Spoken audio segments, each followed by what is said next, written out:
안녕하세요. 반갑습니다. 허재삼 작가입니다. 오늘 여러분들께 소개해드릴 책 제목은 아무튼 사는 동안 안 아프게.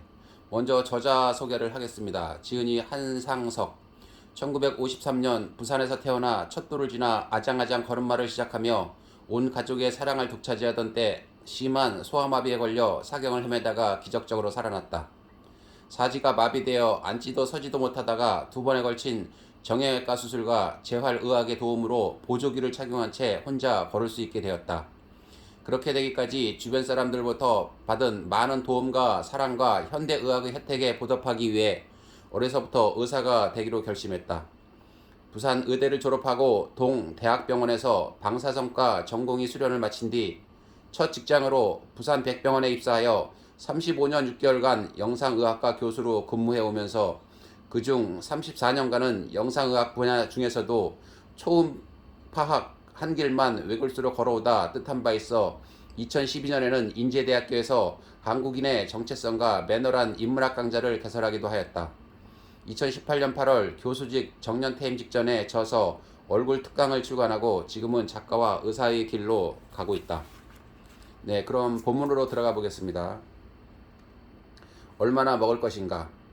1950년 6월 25일 시작된 6.25 전쟁은 1953년 7월에 끝났다. 1953년 3월 생일 필자는 전쟁 끝 무렵 모든 것이 폐허가 되어버린 이 땅에 태어나 1950년대와 60년대 그 혹독한 시기에 유소년기를 보냈다. 당시 우리나라는 참으로 못 먹고 못 살았다. 하루 세 끼 제대로 된 밥상 차리는 집은 한 동네에 몇 안 되었다. 국민학생 시절, 현 초등학생 시절. 점심 도시락 못 사오는 아이들은 부지기수로 많았고 그 아이들은 그나마 미국에서 건네준 옥수수로 만든 강냉이죽이나 강냉이 떡으로 허기진 배를 채울 수 있었다. 당시 미국의 구호물자가 아니었으면 많은 사람들이 굶어 죽거나 얼어 죽었을 것이다. 그 혹독한 시기에 죽지 않고 살아남아 한강의 기적을 이뤄낸 사람들이 현재 60대 이상 되는 노인네들이다. 1960년대까지만 하더라도 1인당 국민소득 100불이 채 안 되던 나라 사람들이 이제 3만 불 시대에 살고 있다. 지금은 먹을 게 없어서 문제가 아니라 먹을 게 넘쳐나서 문제고 못 먹어서 문제가 아니라 너무 많이 먹어서 문제다. 비만의 원인은 과식이다. 비만은 만병의 근원이라 할 만큼 여러 가지 질환을 만들어낸다. 비만이 끼치는 의학적, 사회적 폐해에 대해서는 필자에 져서 얼굴 특강에 자세히 나와 있으니 여기서는 전문적인 내용은 다 제쳐두고 살쪘을 때 당장 본인이 피부로 느낄 수 있는 실감나는 몇 가지 사실에 대해서만 살펴보자. 살이 찌면 어떻게 될까?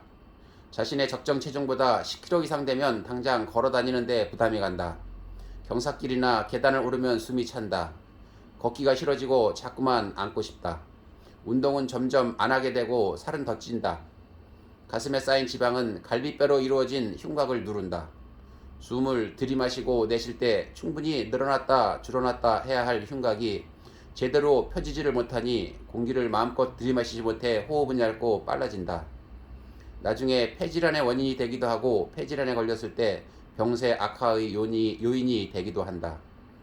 백가죽 아래에 쌓인 피하지방과 뱃속에 찬 체지방이 내장을 누르고 있으니 장운동이 원활히 될 리가 없다. 밥 먹고 나면 뭔가 속이 더부룩하고 변비가 잘 오고 치질이 잘 생긴다. 배가 나왔다는 것은 배에다 무거운 물주머니를 하나 차고 다니는 것이나 다름없고 이 주머니의 끈은 허리에 동여매 놓았다. 당연히 척추에 부담을 주어 등받이 없이 바닥에 오래 앉기 힘들고 나중에 허리 디스크의 원인이 된다. 무거운 체중을 끌고 걸어다니거나 계단을 오르내릴 때 제일 부담이 많이 가는 곳이 어딜까? 무릎이다. 오래 걸으면 무릎이 아프고 나이 들면 백발백중 무릎 관절에 이상이 생긴다. 배가 많이 나오면 샤워할 때 물이 발등에 떨어지지 않는다. 이 정도 되면 아랫돌이 씻을 때 그 소중한 성물이 잘 보이지도 않을 뿐더러 씻기도 힘들어진다. 어디 그뿐이겠는가?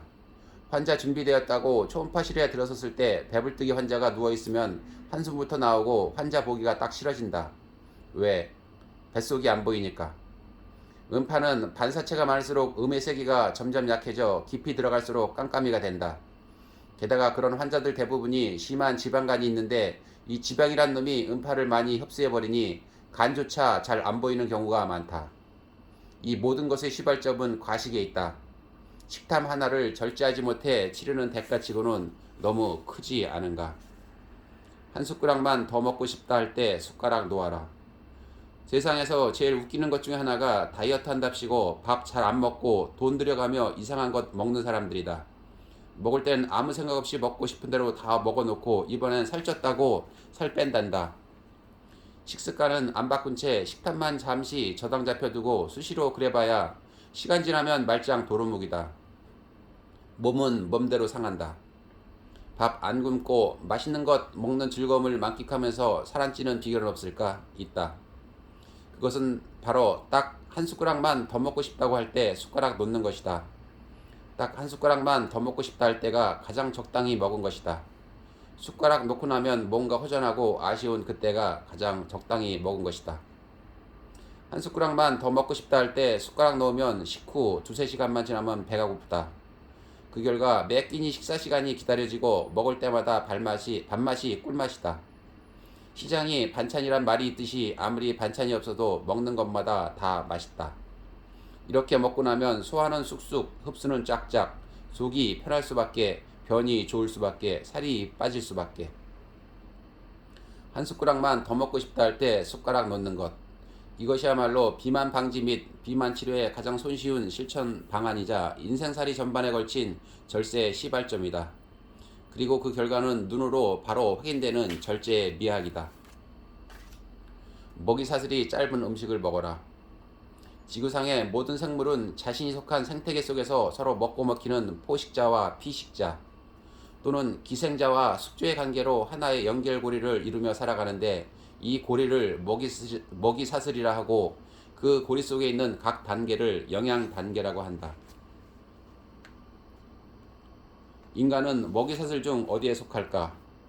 지상에서는 사슬의 제일 꼭대기에 있는 부엉이, 매, 독수리보다 더 위에, 그리고 바닷속에선 상어나 고래보다 더 위에 앉아있는 최장 소비자에 속한다. 최종 소비자인 인간은 지구상에 있는 모든 생물을 먹거리로 삼을 수 있는 힘을 가졌다. 그래서 이들을 분류까지 한다. 먹거리 중 사슬의 아래쪽에 있는 것을 짧은 먹이 사슬을 가졌다 하고 위로 올라갈수록 긴 먹이 사슬을 가졌다 한다. 그리고 이 중 무엇을 먹고 살 것인지는 자신이 선택할 수 있다. 최종 소비자인 인간은 그동안 지구를 참 많이 오염시켜 놓았다. 공장과 자동차에서 뿜어져 나오는 매연은 공기를 오염시켰고 화학비료, 농약, 각종 쓰레기 매립으로 토양을 오염시켰고 생활오수, 폐플라스틱, 방사능 물질 유출 등으로 강과 바다를 심각하게 더럽혔다. 그 결과 땅과 하늘 그리고 땅속 아래 물속에 사는 그 어느 것도 인간이 싸질러 놓은 독소를 피해가기 힘든 지경에 이르렀으니 이들을 먹고 사는 인간은 자신이 뿌린 독을 자신이 도로 먹어야 하는 아이러니에 빠진 것이다. 반드시 절제해야 할 먹거리. 단, 짜로 대변되는 요즘 시중 음식들, 인스턴트 식품들, 치킨, 케이크, 쿠키, 음료 등 한마디로 설탕과 소금으로 범벅을 해놓은 것 같다. 왜 그럴까? 사람들이 갈수록 자극적인 맛을 좋아하기 때문이다. 저런 걸 그렇게 즐겨 먹고도 어떻게 살아있는지 신기할 정도다. 그 결과 거리에는 비만인이 넘쳐나고 어린이 당뇨병이 늘어나고 젊은이들이 벌써 고혈압을 앓는다. 혀를 홀리는 것 치고 몸에 좋은 것 별로 없다는 사실을 명심하자. 백색 공포, 설탕, 소금, 흰쌀, 흰 밀가루. 이들은 인간이 생존하는 데 있어서 없어서는 안 될 필수 영양소를 포함하고 있는 소중한 식품들이다. 못 먹고 못 살던 시절에는 참으로 귀한 먹거리였고 오늘날도 잘 먹고 잘 사는 OECD 국가 정도를 제외하고는 없어서 못 먹는 식품들이다. 그런데 왜 기피해야 할 먹거리란 말인가? 문제는 너무 과다하게 먹는 데 있다. 비주얼로 대변되는 요즘 문화. 음식점에 가서도 밥 먹을 생각은 안 하고 사진 찍기에 여념없는 사람들을 종종 본다. 이런 맛있는 것 먹었다고 동네방네 방송하면서 만족감과 존재감을 느끼는 사람들과 그들의 열상적 자발적 무보수 봉사에 기대어 공짜 PR하고자 하는 업주를 다 만족시키려면 맛보다는 비주얼이 우선이다. 그래서 밥도 하얘야 되고 빵도 하얘야 한다.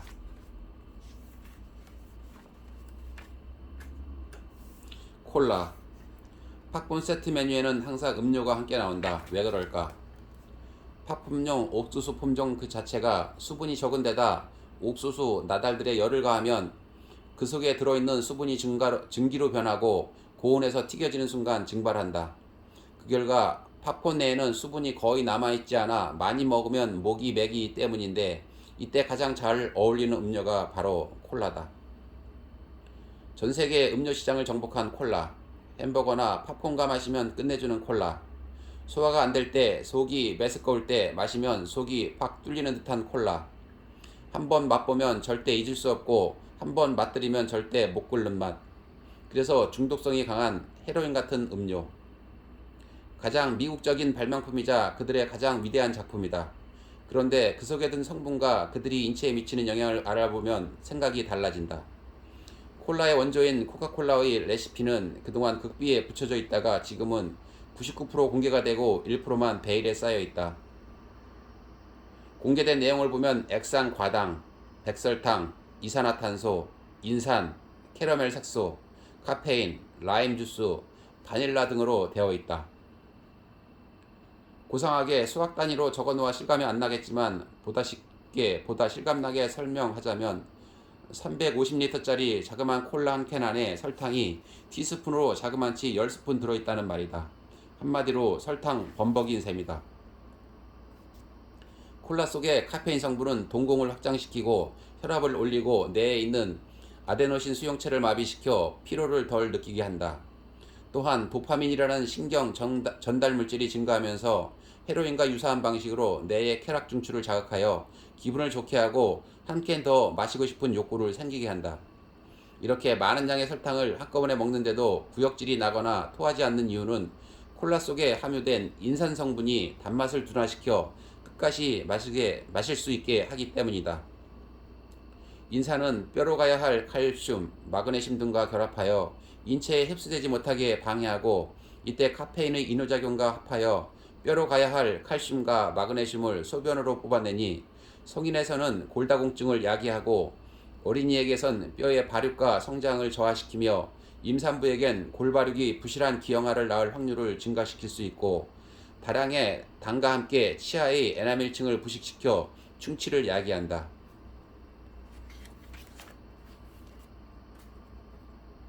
의학이나 자연과학에 잘 등장하는 용어로 스트레스 홀드라는 게 있다. 일정한 한도까지는 괜찮다가 어느 정도만 넘어서면 어떤 현상이 일어나는 바로 그 점으로 우리말로 하면 한계점 내지 한계치 정도가 될 것이다. 한 예로 물을 끓일 때 온도를 99도까지 올려도 안 끓다가 100도만 넘어가면 끓기 시작하고 물을 얼릴 때 1도까지 내려도 얼지 않다가 0도만 넘어서면 얼기 시작하는데 이때의 온도가 그 스트레스 홀드에 해당하고 이를 각각 비등점과 빙점이라 한다. 인체도 마찬가지다. 어느 정도 버틸 때까지 버티다가 일정선을 넘어서면 병으로 나타난다. 안 그래도 평소에 당분과 염분과 카페인을 너무 많이 섭취해서 사회적으로 문제가 될 정도인데 여기에다 스낵과 음료수까지 그런 성분만 골라서 탁 덤터기를 씌우면 근근히 버텨내던 우리 몸이 그 스트레스 홀드를 넘어설 수 있는 것이다. 어떻게 먹을 것인가? 세상에 우리 한국 사람들만큼 빨리 식사하는 사람들이 또 있을까? 식당에서 직원들과 같이 점심을 먹으면서 그들이 밥을 어떻게 먹는지 살펴보면 직원, 의사 할 것 없이 참으로 대충 씹어서 참으로 빨리 끝낸다. 마치 빨리 먹기 경쟁이라도 하는 것 같다. 한 외과 의사는 항상 내가 식사하고 있는 중간에 들어와서는 내가 식사를 마치고 나가기 전에 나간다. 방금 들어왔다 싶은데 벌써 나간다. 처음엔 반찬이 모자라 가지러 내려오나 생각했는데 싹 비운 트레이 반납하고 나간다. 제대로 씹지 않고 음식을 넘기면 어떤 일이 벌어질까? 입안에 음식이 들어오고 씹기 시작하면 침샘에서 침이 나온다. 침에는 여러 성분이 들어있고 다음과 같은 다양한 역할을 한다. 1. 음식 덩어리에 침이 섞여서 잘 씹히도록 윤활유 역할을 하는 동시에 음식물을 녹이고 2. 침 속에 들어있는 아밀라제, 리파제라는 소화효소는 탄수화물과 지방의 소화를 돕고 치아의 틈새에 끼인 음식물을 분해하여 충치를 예방하고 3. 혀 표면에 있는 미각돌기를 자극하고 세척해서 맛을 잘 느끼도록 해주며 4. 침 속에 함유된 면역, 글로불린, 리스자임 같은 항균 물질은 입으로 들어온 음식물을 소독도 하고 구강 점막을 보호한다. 침은 음식을 씹으면 씹을수록 분비가 많이 되는데 침이 제대로 나오기도 전에 음식을 삼켜버리면 침의 기능은 있으나 마나다. 게다가 음식 덩어리를 잘게 부수어야 소화도 시키고 흡수도 할 텐데 이런 역할을 잘 하라고 치아라는 강력한 분쇄기를 부여했는데도 불구하고 제 할 일 제대로 안 하고 대충 씹어 넘기면 말랑말랑한 가죽 주머니로 된 위장은 이런 음식 덩어리를 주물러서 해결하려니 그 부담이 오죽하랴. 위장이 하다하다 열받아서 아이고 나도 모르겠다 하고 대충 해서 소장으로 넘기면 소화도 제대로 안 시키고 넘어온 놈을 소장이 어떻게 다 처리하겠는가. 결국 제대로 소화도 안 된 음식들이 소장에서 적체되면서 부패하여 유해가스와 활성산소가 발생하고 이들은 장내 유익균과 장 점막을 공격하여 인체 면역 시스템과 장 점막의 방어망을 파괴함으로써 여러 가지 질환을 유도하게 된다. 그 반면 오래도록 꼭꼭 씹어 먹으면 어떤 일이 일어날까? 한 숟가락 입에 넣고 50번에서 100번쯤 씹어보자. 그러면 어금니라는 맷돌을 들어오는 음식 확실하게 갈아주고 여기에 씹을 때마다 침샘에서 졸졸 분비된 소화효소가 골고루 섞여 걸쭉한 죽처럼 된다. 이런 죽을 위로 넘기면 위는 얼마나 편하겠나. 후딱 소화 끝내고 장으로 넘기면 장 역시 넘어오는 족족 영양분들을 흡수할 것이다. 효과는 이것으로 끝나지 않는다. 우리가 음식을 씹을 때마다 밥을 먹고 있다는 신호가 턱관절로부터 뇌에 전달된다. 그 씹는 횟수가 적으면 삼킨 음식량과 상관없이 뇌는 덜 먹었다고 생각한다. 그래서 과식한다. 그 반면 오래도록 많이 씹으면 위로 넘어가는 양은 적어도 뇌는 많이 먹었다 생각하고 포만감을 느끼게 된다. 그래서 과식하지 않고도 배가 부르다. 어디 그뿐이다. 천천히 오래 씹으면 치매 예방에도 도움이 된다 하니 이야말로 일석삼조라 할 수 있다. 이제 한 숟가락 입에 넣고 최소한 50번은 씹자. 밥 한 끼 먹을 때 아무리 짧아도 30분은 투자하자. 그리하여 맛은 맛대로 음미하고 건강은 건강대로 지키자. 이것이 건강을 유지하는 첫 걸음이다. 뒤로 걷기. 가재나 개 같은 몇 가지 특수한 경우를 제외하고는 모든 동물과 사람은 앞을 보고 걷고 달린다.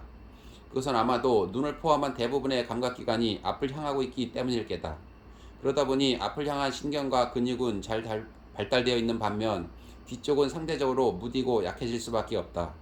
이렇게 길든 습관과 반대로 뒤로 걸으면 어떤 효과가 있을까? 직접적 효과. 평소 잘 쓰지 않던 다리 근육과 인대 강화. 뇌졸중 등으로 편측마비, 보행장애가 있는 환자들이 재활해 뒤로 걷기 방법을 쓰면 균형 감각 및 보행 능력 향상에 도움이 된다. 허리 관절과 무릎에 대한 충격 완화. 뒤로 걸으면 발 뒤꿈치보다 발의 앞쪽이 먼저 땅에 닿기 때문에 허리 관절과 무릎에 대한 충격이 완화되어 퇴행성 관절염, 허리 및 무릎 통증 개선에 완화가 도움이 된다. 남성 발기부전증 개선. 발기란 신체적 혹은 정신적 자극에 의해 성적 흥분 상태가 되면 음경 해면체로 가는 동맥이 확장되면서 혈류가 급격히 상승하여 스포츠 같은 해면체 내에 피가 가득 차서 성기가 커지고 딱딱하게 된 상태를 말하는데 어떠한 원인에 의해서 이 성기 확장이나 경도가 신통찮다든지 그 지속시간이 충분하지 않은 상태를 발기부전증이라 한다. 이러한 발기장애의 원인 중 혈관성 원인은 동맥경화 등에 의해 혈관이 좁아지거나 막혀서 동맥혈이 잘 들어가지 못해 발기 자체가 잘 안되는 동맥성과 동맥혈은 정상이나 정맥의 이상으로 오는 정맥성이 있다. 정맥성 발기부전은 동맥을 통한 혈액 유입에는 이상이 없어 음경 해면체를 한껏 부풀리는 것까진 잘하는데 들어온 혈액이 성스러운 임무 수행 완료 시점까지 못 빠져나가도록 장시간 졸래매고 있어야 할 정맥이 새는 바람에 고무풍선 바람 새듯 씩 혈액이 빠져나가 한창 절정을 향해 숨찬 다른박질을 하던 여성을 완전 김새게 만들고 남자의 자존심을 처참하게 무너뜨리는 고약한 병이다.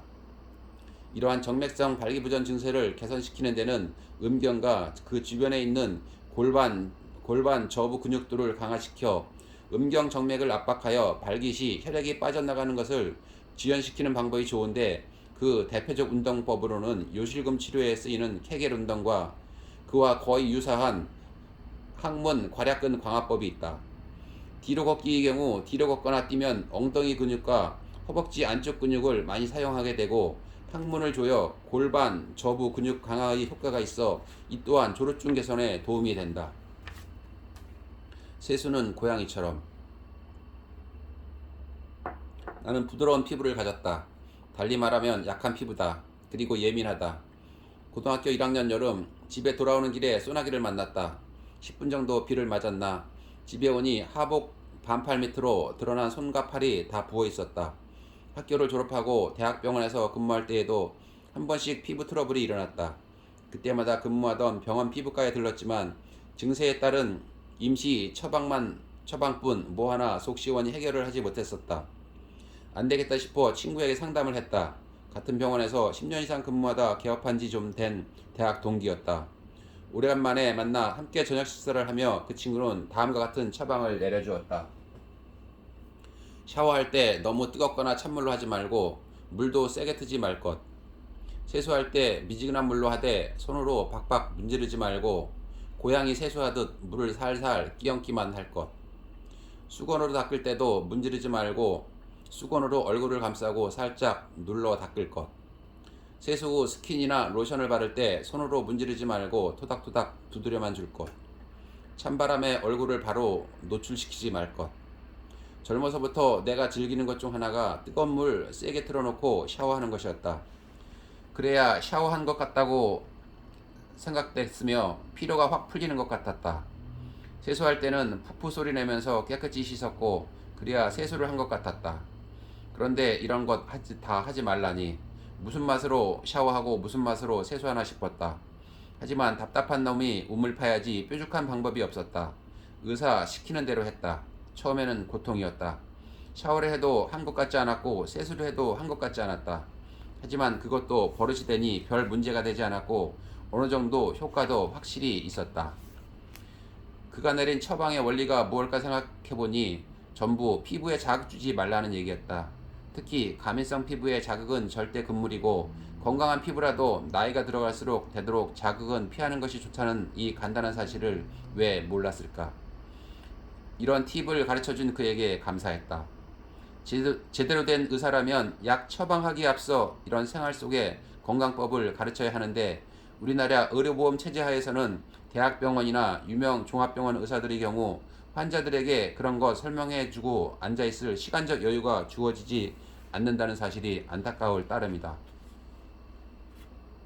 허벅지를 키우자. 필자는 결코 오래 살고 싶지 않다.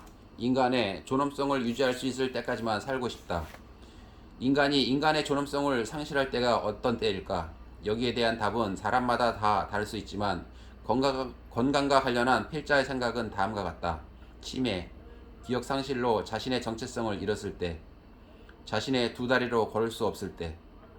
2016년 8월 필자는 병원에서 넘어져 좌측 허벅지 근육 파열과 근육 내 혈종으로 친한 친구가 진료부장으로 있는 한 노양병원에 2주간 입원했었다. 하루 종일 꼼짝없이 침대에 누워 소대변을 받아냈다. 병실은 6인실, 63세인 필자가 제일 젊었고 나머지 환자는 70대와 80대, 정신 말짱한 사람은 나 하나였고 나머지는 전부 고만고만한 치매기가 있었다.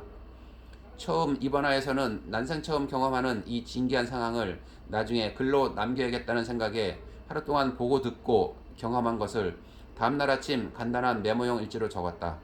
하지만 입원 사흘째 되는 날 포기해버렸다. 어제 일을 오늘 다시 돌이켜 생각하는 것 자체가 너무 고통스러웠기 때문이다. 다시는 어제 일을 생각하기 싫었다. 그저 오늘 하루 어떻게 하면 빨리 지나가기만 생각했다. 그만큼 하루하루가 고통스러웠다. 그때 뼈저리게 느꼈다. 자신의 두 다리로 걷지 못하고 침대에 누워서 살아야 하는 삶. 모든 것을 남의 도움을 받아야 하는 대소변마저 남이 치워주어야 하는 그런 삶이 얼마나 비참한 것인지. 그 병원에선 친절하게도 일주일에 2번 환자들 목욕을 시켜주었다. 먼저 남자 간병인이 방에 있는 노인네들 전부 발가벗기고 휠체어에 태운 후 한 명씩 샤워실 겸 화장실로 밀고 간다. 거기에는 고무장갑 끼고 고무장화 신고 고무 앞치마를 갑옷처럼 두른 여전사 같은 덩치 좋은 간병인이 장승처럼 서 있다. 옆에 서 있던 또 다른 여자 간병인이 샤워기로 머리끝부터 발끝까지 살수하고 나면 고무장갑을 낀 그녀가 비누거품 묻힌 때밀이용 타월로 몸 이곳저곳을 씻어주고 다시 한번 살수당하고 나면 목욕제계 끝. 초등학교 졸업 후 단 한 번도 대중 목욕탕에 가본 적이 없는 내가 난생 처음 만인 앞에서 발가벗겨진 채 아내 외의 여자 앞에서 알몸을 그대로 드러내고 구석구석 씻김을 당할 때의 그 기분이란 뭐랄까. 마치 김장할 때 안양내의 손에 의해 소금물에 적시우는 배추 한 포기가 된 느낌. 내지는 아우슈비츠 강제 수용소에서 자신의 의사와 상관없이 발가벗긴 채로 영문도 모르고 무언가 불안한 마음으로 가스실로 들어가던 유대인 수용인 같다고나 할까. 아무튼 그때 나는 또 한 번 인간의 존엄성을 상실했다. 정말 남들에게 말하고 싶지 않은 개인적 프라이버시를 이렇게 밝히는 것은 두 발로 걷지 못한다는 것.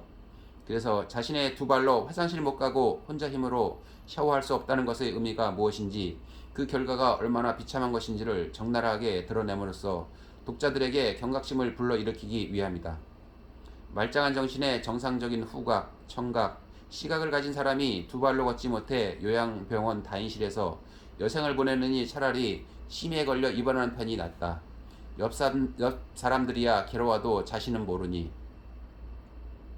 나이든 사람이 가장 주의해야 할 점은 넘어지는 것이다.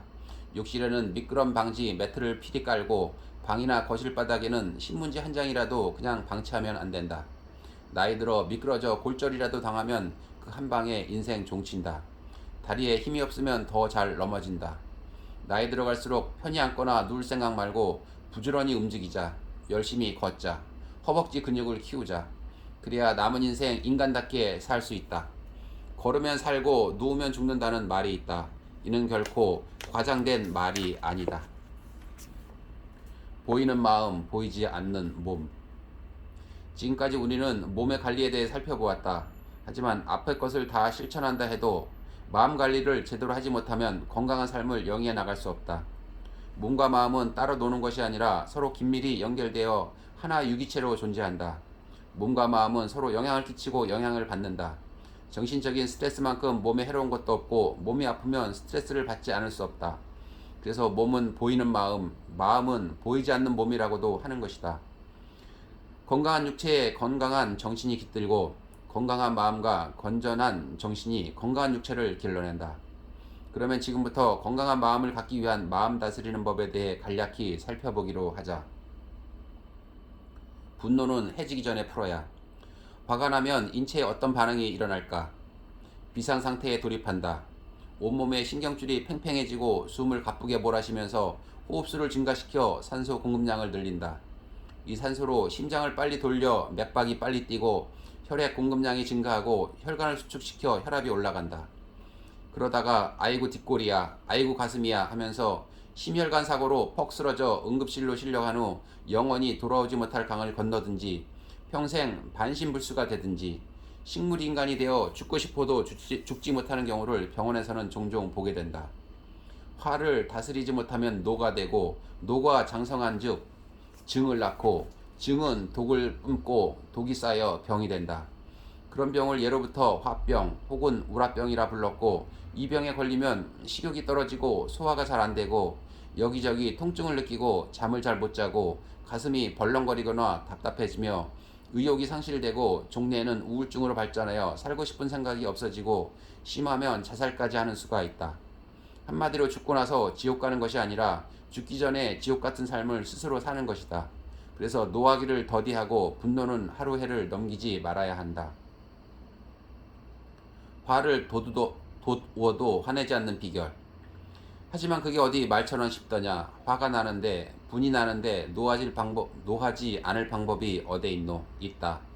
화내지 않으면 된다. 어떻게? 한 현자가 제자와 길을 가다가 어떤 마을에서 못난 건달에게 심한 욕을 들었다. 그는 미소만 지을 뿐 노하는 기색도 없이 그대로 지나갔다. 분을 못 이긴 제자가 씩씩대면서 물었다. 스승님, 저런 모욕을 당하고도 어떻게 웃음이 나오십니까? 누군가 너에게 선물을 보냈는데 네가 받지 않으면 그 선물은 어찌 되겠는가? 그야 보낸 사람에게 도로 돌아가겠지요. 다른 사람이 나를 향해 욕을 했는데 내가 받지 않으면 그 욕은 누구에게 돌아가겠느뇨? 그야 보낸 사람에게 도로 돌아가겠지요. 그렇다. 남이 보낸 선물과 욕은 내가 받지 않으면 보낸 사람에게 되돌아가는 것이다. 이 간단명료한 사실을 왜 이때까지 몰랐을까? 견적서를 한번 뽑아보았다.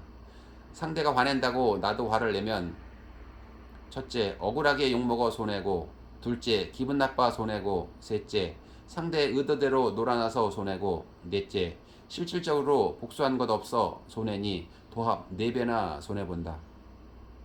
상대가 화내는데 내가 화를 안 내면 첫째, 내 기분 안 나빠서 이익이고, 둘째, 화난 놈 더 열받게 만들어서 이익이니 2배나 이익이다. 4배로 손해볼 것 2배로 이익을 얻었으니 도합 6배 이익이라. 세상에 일이 많이 남는 장사가 또 어디 있노. 이런 사실을 깨닫고 난 이후로는 기분 나쁜 일, 억울한 일 당해도 이전처럼 크게 마음 상하지 않았고, 화가 났다가도 평상심으로 돌아오는 시간이 훨씬 짧아졌다. 화를 일으키지 않으면 참을 것도 없고 용서할 것도 없는 것이다. 일체 유심조라. 이 모든 감정은 자신의 마음이 지어낸 것이다. 얼마 안가 물거품처럼 사라질 허망한 것들이요, 지나고 보면 참으로 아무짝에도 쓸모없는 하찮은 것들이다. 많은 병의 원인은 자신의 마음에 있다는 것이다. 자신의 마음이 지어내는 병이라는 말이다. 자신의 감정이 지어내는 병이란 말이다. 우리 마음에 일어나는 감정이란 무엇일까? 인체의 감각기관이 받아들인 자극을 내가 마음에 그린 그림에 불과하다. 우리는 종종 내 눈을 의심하지 않을 수 없다라는 표현을 한다. 도저히 믿기지 않는 일을 보았거나 당했을 때 쓰는 말이다. 이 말의 저변에는 내 눈으로 본 것이야말로 모든 것이 사실이며 진실이란 믿음이 깔려있다. 하지만 우리는 항상 우리 눈을 의심해 보아야만 한다. 여러 사람을 한자리에 앉혀놓고 여러 물체가 등장하는 짧은 영상물을 보여준 후 무엇을 보았느냐고 물어보면 답이 다 다르다. 그 이유는 우리 눈은 자신이 관심이 있거나 보고자 원하는 것에 빼앗기는 경향이 있어서 그 외의 것은 잘 못 보기 때문이다.